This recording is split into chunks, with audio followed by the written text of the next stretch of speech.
Kita tak ayat akhir nak akad telunjuk tu masa mana? Betul tak? Masa la ilaha illallah. Jawabnya betul.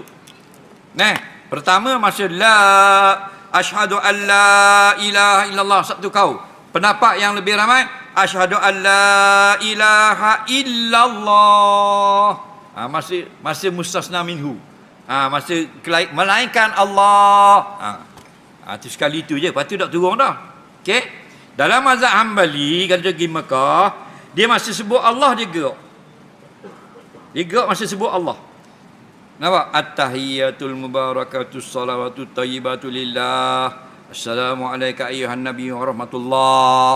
Assalamualaikum ibadillah. Kan ada Allah. Lepas tu dia banyak. Dia banyak.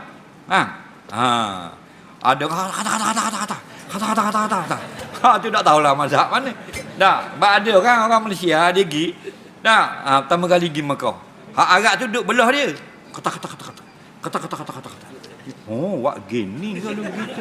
Dia pun balik jual burung kata. Dah apa? Ngaji tak mau. Jangan. Mazhab Hambali masih Allah gerak gitu. Masya Allah. 5 kali sebut Allah, 6 kali sebut, 6 kali gerak.